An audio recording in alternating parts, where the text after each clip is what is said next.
रामकृष्ण हरी. स्वागत आहे प्रतीक्षाच रेसिपीमध्ये. आज आता आपण करत आहोत मस्त अशी कलिंगडाची रेसिपी.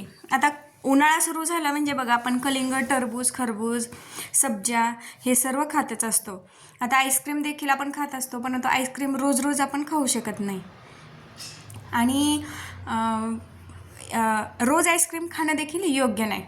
आता कलिंगड देखील आपण असंही कितीही खाऊ शकतो, परंतु बघा असं जर तुम्ही काही केलं ना तर पटकन आपलं पोट देखील भरेल, पौष्टिक देखील आहे आणि टेस्टी देखील तितकंच आहे, झटपट होणार आहे. आता दुपारचे 2 वाजले होते.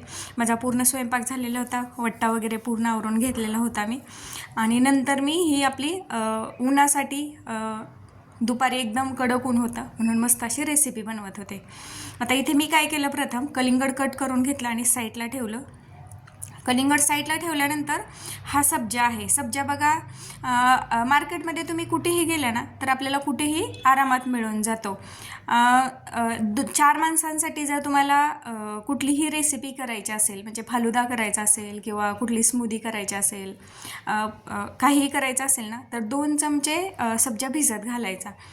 4 लोकांसाठी 2 चमचा, म्हणजे 2 लोकांसाठी 1 चमचा आपल्या सब्जा पुरेसा असतो, कारण आपण जास्त देखील खाऊ शकत नाही. आणि सब्जा भिजत घातल्यानंतर 1-2 मिनटात पाहिलं ना तर तो असा पूर्ण पाणी ॲब्झॉर्ब करून फुगलेला असतो. हा बघा आळीव किंवा जवळ जसं चिटकलं जातं ना एकमेकांना तसं चिटकलं जात नाही. अगदी सुटसुटीत असा आपला सब्जा भिजला जातो व्यवस्थित असा. इथे बघा मी सुरुवातीला भिजत घातला, अगदी 1 मिनटातच मी पाहिलं तर त्याला थोडंसं पाणी कमी वाटलं म्हणून नंतर थोडंसं पाणी टाकून मी ते व्यवस्थित असं मी मिक्स करून घेतलं. आता हा सब्जा ना शिवाजी महाराजांच्या काळापासून म्हणजे सर्व लोकांना माहिती आहे. सब्जामध्ये खूप प्रमाणात गारवा असतो, त्यामुळे ना शिवाजी महाराज देखील बघा सब्जाचं म्हणजे सब्जाचा पाणी असेल, सब्जाचं काय वेगवेगळे जे त्यांच्या काळात रेसिपी असतील ते घेत होते. आता सब्जा भिजत घालून मी साईडला ठेवला. कलिंगड देखील कट करून घेतलेलं होतं. आता त्याचे बारीक बारीक मी तुकडे करून घेते. तुम्हाला जेवढे बारीक मोठे तुकडे करायचे तेवढ्या प्रमाणात तुम्ही कलिंगडाचे बारीक बारीक तुकडे करू शकता. आता उन्हाळ्यामध्ये कलिंगड खाल्लं पाहिजे. बघा आपली बॉडीला ना जास्त पाणी पाहिजे असतं, परंतु आपण तेवढं पाणी पिऊ शकत नाही, कारण थंडीमध्ये आपल्या पाण्याचं प्रमाण कमी झालेलं असतं.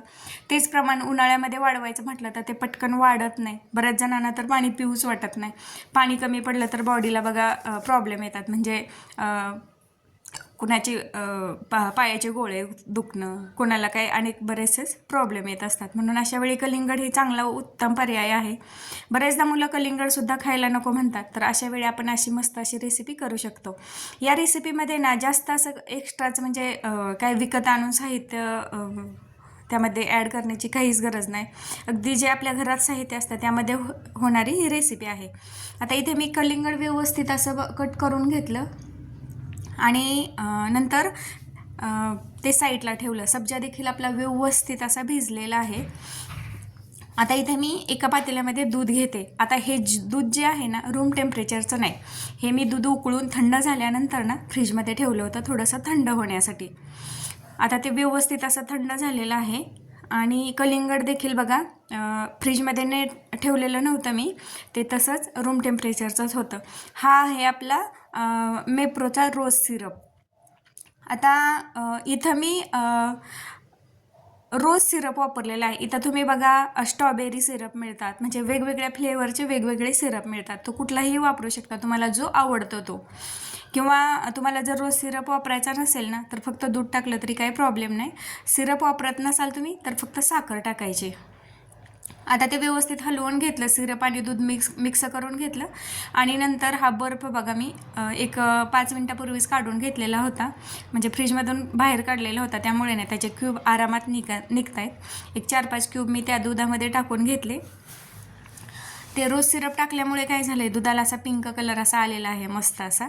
आता इथे मी चौघांसाठी बनवत आहे, म्हणजे जो सब्जा भिजत घातला होता बघा तो बरोबर 1 चमचा 1.25 चमचा असा प्रत्येकाला टाकत आहे. मस्त असा सब्जा आपला मिक्स भिजलेला आहे आणि व्यवस्थित भिजला ना तो पटकन व्यवस्थित असा आपल्या जो काही आपण रेसिपी करत आहे त्यामध्ये मस्त असा मिक्स होतो. सब्जा टाकून घेतला आणि नंतर जे आपण सिरप टाकून दूध तयार केलेलं होतं, आईस क्यूब देखील टाकलेले होते, ते देखील त्यामध्ये टाकून घेतलेलं आहे. दिसायला बघा सुरेख असं दिसतंय, कारण पिंक कलरचं दूध ब्लॅक कलरचा सब्जा, कलर कॉम्बिनेशन मस्त झालेलं आहे. अजून त्यामध्ये आपण रेड कलरचा कलिंगड देखील टाकणार आहे. आता ऑलरेडी मी आईस क्यूब टाकलेले होते, परंतु थोडंसं मला अजून थंड हवं होतं, म्हणून त्यामध्ये अजून एक आईस क्यूब मी ॲड केलेली आहे. आणि इथे आपलं जे कलिंगडाचा ज्यूस म्हणा, तुम्ही ज्यूस नाही म्हणता येणार, कलिंगडापासून मस्त अशी आपण थंडगार रेसिपी बनवलेली आहे, ती तयार होतच आहे बघा. त्यानंतर त्याच्यावरती मी जे कट केलेले कलिंगड होतं ते त्यामध्ये टाकून घेतलेलं आहे. आता तुम्हाला जेवढं कलिंगड टाकायचं आहे तेवढं तुम्ही कमी जास्त टाकू शकता. अगदी त्यात काही प्रमाण नाही, किंवा 1 वाटीला अर्धी वाटी किंवा 2 वाट्याला एवढं असं काही नाही. फक्त सिरप टाकताना ना तुम्हाला जास्त गोड हवं असेल तर सिरप जास्त टाकायचं, आणि तुम्हाला जर मीडियम असं गोड हवं असेल ना तर प्रत्येकी 1 चमचा असं सिरप आपल्याला पुरेसं असतं. कारण सिरप ऑलरेडी एवढं गोड असतं ना की एका ग्लासमध्ये 1 चमचा टाकलं ना तर पाहिजे तेवढं आपल्याला गोडवा तयार होतो. आता वरून मी जरासं प्रत्येक ग्लासमध्ये ते टाकून घेतलं आणि वरून थोडं थोडं रोज सिरप टाकलं, आणि मस्त असं आपलं थंडगार अशी कलिंगडाची रेसिपी तयार झालेली आहे. ही रेसिपी तुम्हाला कशी वाटली ती मला नक्की कमेंटमध्ये सांगा, आणि रेसिपी जर आवडली असेल तर तुम्ही मला नक्की कमेंटमध्ये सांगून लाईक करा, शेअर करा आणि सबस्क्राईब करायला विसरू नका. व्हिडिओ पाहिल्याबद्दल खूप खूप धन्यवाद.